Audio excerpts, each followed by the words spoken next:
Hi friends, welcome. ആദ്യമായി എല്ലാവരോടും ക്ഷമ ചോദിക്കുകയാണ്. കുറച്ചു നീണ്ട ഒരു ഇടവേള വലിയ വീഡിയോസിനിടയിൽ നമുക്കുണ്ടായിട്ടുണ്ട്. ചില പ്രത്യേക സാഹചര്യങ്ങളിൽ വലിയ മീൻസ് ഷോർട്ടല്ലാത്ത വീഡിയോകൾ ചെയ്യുന്നതിന് നമുക്ക് സാധിച്ചില്ല. ക്ഷമിക്കുമെന്ന് വിചാരിക്കുന്നു. എനിവേ, നമുക്കിന്ന് ഗ്രാമറിലെ വളരെ പ്രധാനപ്പെട്ട എന്നാൽ വളരെ സിമ്പിളായ ഒരു ഭാഗമാണ് ഡിസ്കസ് ചെയ്യാനുള്ളത്. നേരത്തെ നമ്മൾ പറഞ്ഞിരുന്നു, പാർട്സ് ഓഫ് സ്പീച്ച്. ഒരു സെൻറ്റൻസ് ക്രിയേറ്റ് ചെയ്യുന്നതിന് നമുക്കാവശ്യമായ ഇംഗ്ലീഷിലെ ചില ടേംസ്, മീൻസ് ചില വേർഡ്സുകൾ ഒരുമിച്ച് ചേരുമ്പോഴാണല്ലോ സെൻറ്റൻസ് ഉണ്ടാവുന്നത്. ഈ വേർഡ്സിനെയാണ് നമ്മൾ പാർട്സ് ഓഫ് സ്പീച്ച് എന്ന് പറയുന്നത്. അതിൽ നൗൺ, പ്രൊനൗൺ ഇതായിരുന്നു നമ്മൾ ഡിസ്കസ് ചെയ്തത്. അതുപോലെ തന്നെ ഇനിയും ഒരുപാട് കാര്യങ്ങൾ നമുക്ക് ഡിസ്കസ് ചെയ്യാനുണ്ട്. അതിൽ വളരെ പ്രധാനപ്പെട്ട മറ്റൊന്നാണ് verb. VERB. What is verb? നമ്മൾ നേരത്തെ പറഞ്ഞിട്ടുണ്ട്. നൗണ്, വേർബ്, ഇതേക്കുറിച്ച് നമ്മൾ നേരത്തെ ഒന്ന് സിമ്പിളായി പറഞ്ഞിരുന്നു. സെയിം വീഡിയോയിൽ നമ്മളത് പറഞ്ഞതാണ്. വേർബ്. സബ്ജക്റ്റ് എന്ത് ചെയ്യുന്നു? സബ്ജക്റ്റ് മീൻസ് നമ്മൾ പറഞ്ഞ നൗണോ അല്ലെങ്കിൽ അത്തരം കാര്യങ്ങളായിരിക്കും.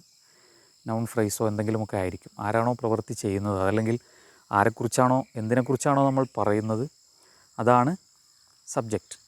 അപ്പോൾ ഈ സബ്ജക്റ്റ് ചെയ്യുന്ന പ്രവർത്തനത്തെക്കുറിച്ച്, അതല്ലെങ്കിൽ സബ്ജക്റ്റിൻ്റെ അവസ്ഥയെക്കുറിച്ച് ഒക്കെ പറയുന്നതാണ് യഥാർത്ഥത്തിൽ verb. For example, cat chased the rat. Cat റാറ്റിനെ ചേസ് ചെയ്തു, ഓടിച്ചു പിടിച്ചു. Okay. He ran to railway station. അവൻ റെയിൽവേ സ്റ്റേഷനിലേക്ക് ഓടി. ഇവിടെ ആരാണ് സബ്ജക്റ്റ്? ഹി. അതുപോലെ കാറ്റ് എന്നതിലാണെങ്കിൽ കാറ്റാണ് സബ്ജക്റ്റ്. കാറ്റ് സബ്ജക്റ്റ്, ചേസ് വേർബ്. അപ്പോൾ കാറ്റ് എന്ത് ചെയ്യുന്നു എന്ന് പറയുന്നതാണ് ചേസ്, അതാണ് വേർബ്. ഓക്കെ. അതുപോലെ he ran to railway station. അവൻ റെയിൽവേ സ്റ്റേഷനിലേക്ക് ഓടി. ഓക്കെ. ഇത്തരത്തിലുള്ള വാക്കുകളാണ്, വേർഡ്സാണ് വേർബ്സ് എന്നറിയപ്പെടുന്നത്. അതുപോലെ ഇനിയുമുണ്ട്. Example, students play football. വിദ്യാർത്ഥികൾ, സ്റ്റുഡൻസ് പ്ലേ ഫുട്ബോൾ. വിദ്യാർത്ഥികൾ എന്താണ് ചെയ്യുന്നത്? അവർ ഫുട്ബോൾ കളിക്കാറുണ്ട്, അതല്ലെങ്കിൽ ഫുട്ബോൾ കളിക്കുന്നു എന്നൊക്കെയാണ് അതിൻ്റെ അർത്ഥം. Students are playing football. അവരിതാ ഇപ്പോൾ ഫുട്ബോൾ കളിച്ചുകൊണ്ടിരിക്കുകയാണ്. ഇങ്ങനെയൊക്കെയാണ് അതിൻ്റെ മീനിങ് വരുന്നത്. സോ ഇതിൽ പ്ലേ, അതല്ലെങ്കിൽ പ്ലേയിങ്, ഇതാണ് വേർബ്. ഇനി നമുക്ക് മറ്റു ചില എക്സാമ്പിൾസ് നോക്കാം. He is a doctor.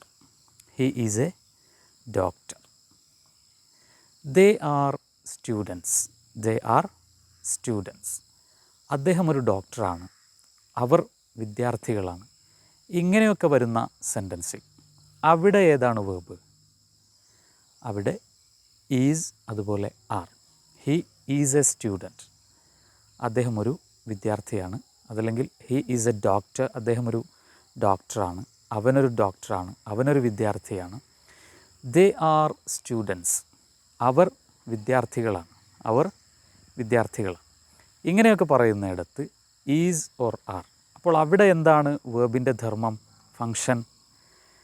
അവിടെ സബ്ജക്റ്റിൻ്റെ അവസ്ഥയെ കാണിക്കുകയാണ്. Okay. Being or the existence, ഇതാണ് കാണിക്കുന്നത്. സബ്ജക്റ്റിനെ കുറിച്ച് പറയുക, അതിൻ്റെ അവസ്ഥയെക്കുറിച്ച് പറയുക, അതാണ് വേർബിൻ്റെ ധർമ്മം. He is a doctor. അപ്പോൾ നമ്മൾ നേരത്തെ പറഞ്ഞതിൽ ഒരു പ്രവൃത്തി ചെയ്യുകയാണ്. ഇപ്പോൾ രണ്ടാമത് പറഞ്ഞതിൽ വെർബിൻ്റെ അവസ്ഥയെക്കുറിച്ച് പറയുകയാണ്. He he is a doctor. They are students. അവർ വിദ്യാർത്ഥികളാണ്. അപ്പോൾ അവരെക്കുറിച്ച് തന്നെയാണ് പറയുന്നത്, അല്ലെങ്കിൽ അവനെക്കുറിച്ച് തന്നെയാണ് പറയുന്നത്. സബ്ജക്റ്റ് ചെയ്യുന്ന പ്രവൃത്തിയെ പറയുന്നു, അതല്ലെങ്കിൽ സബ്ജക്റ്റിൻ്റെ അവസ്ഥയെക്കുറിച്ച് പറയും. ഇനി മൂന്നാമത്തെ ഒന്ന് നമുക്ക് നോക്കാം. I have 50 rupees with me. I have 50 rupees with me. എൻ്റെ കയ്യിൽ 50 രൂപയുണ്ട്. 50 rupees ഒരു ഉദാഹരണം പറഞ്ഞതാണ്. She has 500 rupees with her. Okay. She has A car. എങ്ങനെയൊക്കെ പറയാം. അപ്പോൾ ഇതിലും വേർബുണ്ട്. അതെന്താണ്? വേർബ് ഏതായിരിക്കും? I have. I have 50 rupees. HAVE, have. എൻ്റെ കയ്യിൽ 50 രൂപയുണ്ട് എന്ന് പറയുന്നതാണ് അവിടെ വേർബ്. ഈ വേർബ് എന്താണ് അവിടെ ചെയ്യുന്നത്? നമ്മുടെ പൊസഷൻ, നമ്മുടെ ഉടമസ്ഥതയെ, നമുക്കെന്താണ് ഉള്ളത് എന്നതിനെ കാണിക്കുകയാണ്. അവിടെയും സബ്ജക്റ്റിൻ്റെ പൊസഷനെ കുറിച്ചാണ് പറയുന്നത്. അപ്പോൾ ഇങ്ങനെ 3 രീതിയിലും വേർബ് വരാം. So verb is very simple. സബ്ജക്റ്റിനെ കുറിച്ച്, സബ്ജക്റ്റ് ചെയ്യുന്ന പ്രവൃത്തിയെക്കുറിച്ച്, of an action, okay, or what is being, എന്താണോ സബ്ജക്റ്റിൻ്റെ അവസ്ഥ, or the possession of subject, സബ്ജക്റ്റിൻ്റെ പൊസഷനെ കുറിച്ച് പറയുന്നു. ഇങ്ങനെ 3 രീതിയിലും വേർബ്സ് വരാം. അപ്പോൾ ഡിഫറെൻറ്റ് കോണ്ടെക്സ്റ്റുകളിൽ അല്ലെങ്കിൽ ഡിഫറെൻറ്റ് വേർബ് സെൻറ്റൻസുകളിൽ എങ്ങനെയൊക്കെ വേർബ് വരുന്നു എന്ന് നമ്മൾ കൂടുതൽ മനസ്സിലാക്കുക. 1, 2, 3 ഉദാഹരണങ്ങൾ എല്ലാവരും താഴെ കമൻറ്റ് ബോക്സിനകത്ത് എഴുതി അറിയിക്കുക. മനസ്സിലായി കാണുമെന്നാണ് വിചാരിക്കുന്നത്. All the very best. ഡീറ്റെയിലായി നമുക്ക് വീണ്ടും പറയാം. See you again. Bye. Take care.